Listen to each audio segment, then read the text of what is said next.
Lord of the Flies, Chapter 11, Part 2. They set off along the beach in formation. Ralph went first, limping a little, his spear carried over one shoulder. He saw things partially through the tremble of the heat haze over the flashing sands and his own long hair and injuries. Behind them came the twins, worried now for a while, but full of unquenchable vitality. They said little, but trailed the butts of their wooden spears, for Piggy had found that looking down, shielding his tired sight from the sun, he could just see those moving along the sand. He walked between the trailing butts, therefore, the conch held carefully between his two hands. The boys made a compact little group that moved over the bench, 4 plate-like shadows dancing and mingling beneath them. There was no sign left of the storm, and the beach was swept clean like a blade that had been scoured. The sky and mountain were at an immense distance, shimmering in the heat, and the reef was lifted by a mirage, floating in a kind of silver pool halfway up the sky. They passed the place where the tribe had danced. The charred sticks still lay on the rocks where the rain had quenched them, but the sand by the water was smooth again. They passed this in silence. No one doubted that the tribe would be found at Castle Rock, and when they came in sight of it, they stopped with one accord. The densest tangle on the island, a mass of twisted stems, black and green and impenetrable, lay on their left, and the tall grass swayed before them. Now Ralph went forward. Here was the crushed grass where they had all lain when he had gone to prospect. There was the neck of the land, the ledge skirting the rock. Up there were the red pinnacles. Sam touched his arm. Smoke. There was a tiny smudge of smoke wavering into the air on the other side of the rock. Some fire, I don't think. Ralph turned. What are we hiding for? He stepped through the screen of grass onto the little open space that led to the narrow neck. You two follow behind. I'll go first, then Piggy a pace behind me. Keep your spears ready. Piggy peered anxiously into the luminous veil that hung between him and the world. Is it safe? Ain't there a cliff? I can hear the sea. You keep right close to me. Ralph moved forward onto the neck. He kicked a stone and it bounded into the water. Then the sea sucked down, revealing a red, weedy square 40 feet beneath Ralph's left arm. Am I safe? Quavered Piggy. I feel awful. High above them, from the pinnacles, came a sudden shout and an imitation war cry that was answered by a dozen voices from behind the rock. Give me the conch and stay still. Halt! Who goes there? Ralph bent back his head and glimpsed Roger's dark face at the top. You can see who I am, he shouted. Stop being silly. He put the conch to his lips and began to blow. Savages appeared, painted out of recognition, edging round the ledge towards the neck. They carried spears and disposed themselves to defend the entrance. Ralph went on blowing and ignored Piggy's terrors. Roger was shouting, You mind out, see? At length, Ralph took his lips away and paused to get his breath back. His first words were a gasp but audible, calling an assembly.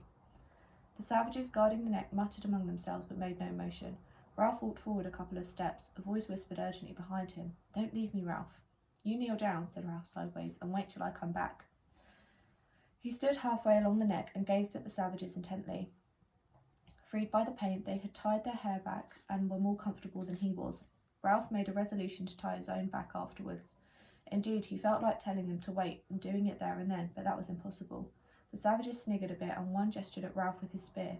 High above, Roger took his hands off the lever and leaned out to see what was going on. The boys on the neck stood in a pool in their own shadow, diminished to shaggy heads. Piggy crouched, his back shapeless as a sack. I'm calling an assembly. Silence.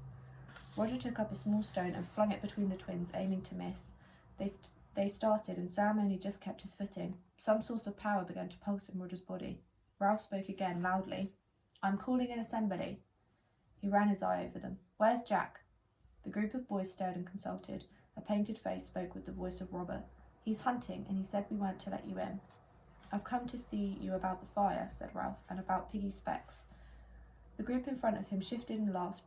Laughter shivered among them, light, excited laughter that went and echoing among the tall rocks. The voice spoke from behind Ralph. What do you want?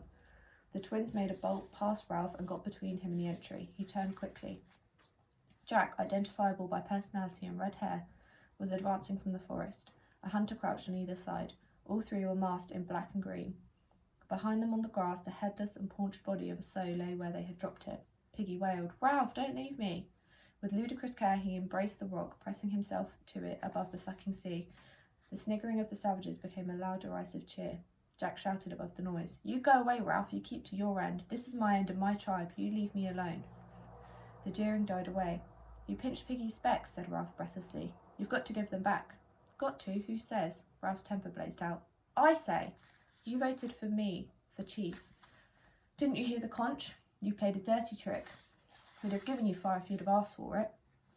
The blood was flowing in his cheeks and the bunged-up eye throbbed. You could have had fire whenever you wanted, but you didn't. You came up sneaking like a thief and stole Piggy's glasses. Say that again. Thief! Thief! Piggy screamed. Ralph, mind me! Jack made a rush and stabbed at Ralph's chest with his spear. Ralph sensed the position of the weapon from the glimpse he caught of Jack's arm and put the thrust aside with his own butt.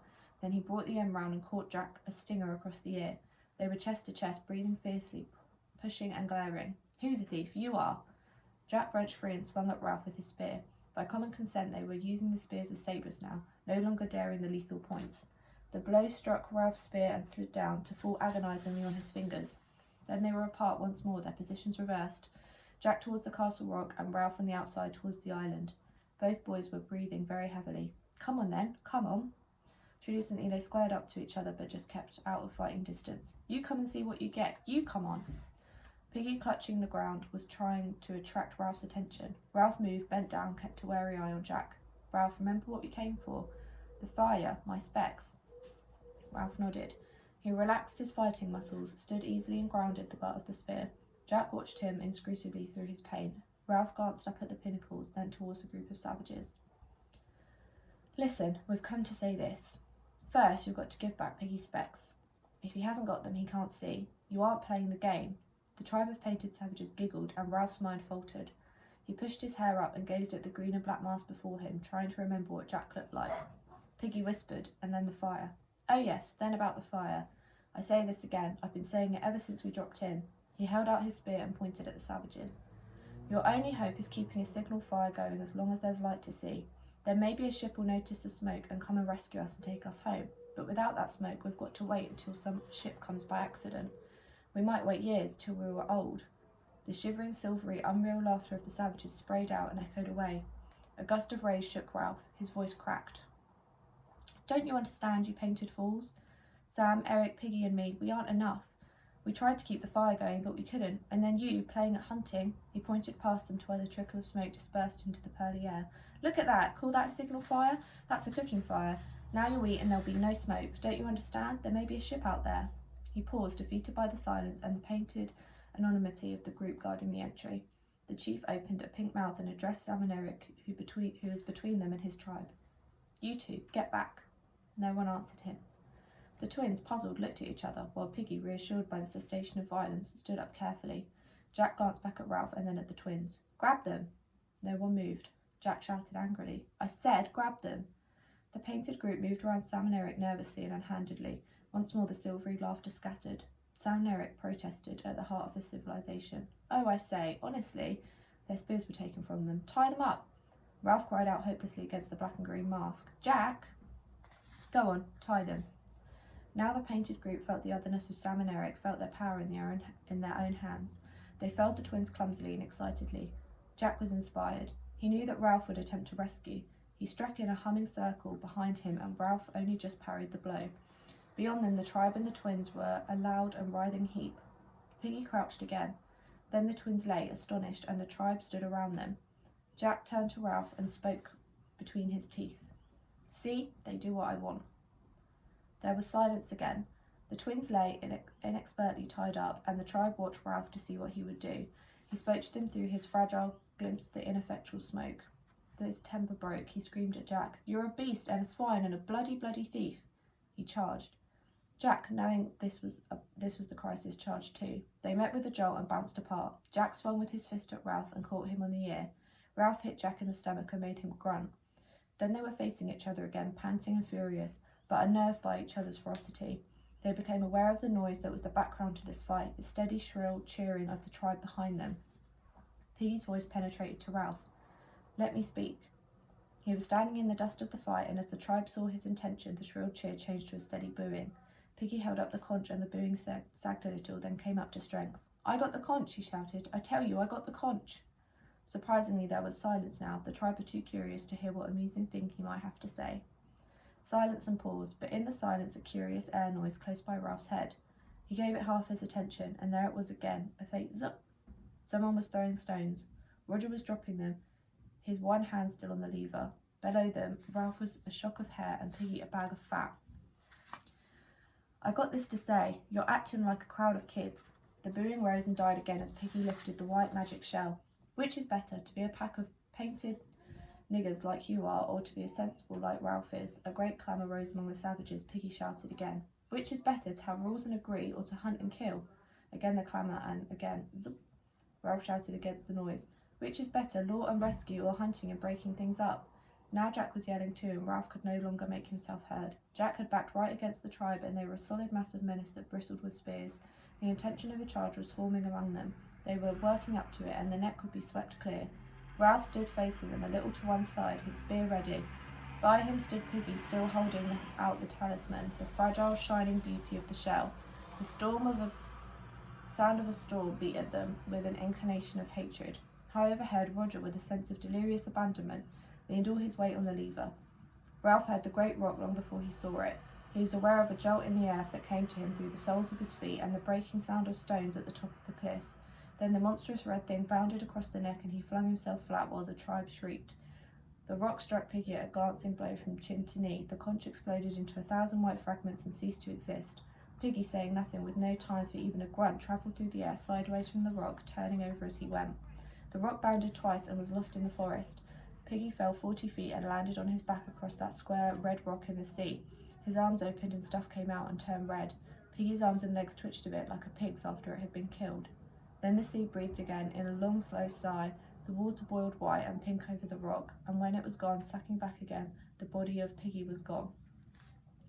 This time the silence was complete. Ralph's lips formed words, but no sound came. Suddenly Jack bounded out from the tribe and began screaming wildly. See, that's what you'll get. I meant that. That isn't a tribe for you anymore. The conch is gone. He ran forward, stooping. I'm the chief. Viciously, with full intention, he hurled his spear at Ralph. The point tore the skin and flesh over Ralph's ribs, then sheared off and fell in the water. Ralph stumbled, feeling not pain but panic, and the tribe, screaming now like the chief, began to advance.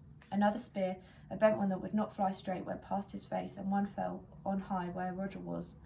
The twins lay hidden in the tribe, and the anonymous devil's faces swarmed across the neck. Ralph turned and ran. A great noise of seagulls was behind him. He obeyed an instinct that he did not know he possessed and swerved over the open space so that the spears went wide. He saw the headless body of the sow and jumped in time. Then he was crashing through the foliage and small boughs and was hidden in the forest. The chief stopped by the pig, turned and held up his hands. Back to the fort. Presently the tribe returned noisily to the neck where Roger joined them. The chief spoke to him angrily. Why aren't you on watch? Roger looked at him gravely. I just came down. The hangman's horror clung to him. The chief said no more, but he looked down at Sam and Eric. You've got to join the tribe. You let me go, and me. The chief snatched one of the few spears that were left and poked Sam in the ribs. What do you mean by it, eh? Said the chief fiercely. What do you mean by coming with spears? What do you mean by not joining my tribe? The prodding became rhythmic. Sam yelled, That's not the way. Roger edged past the chief, only just avoiding pushing him with his shoulder. The yelling ceased, and Sam and Eric lay looking up in quiet horror. Roger advanced upon one as wielding a nameless authority.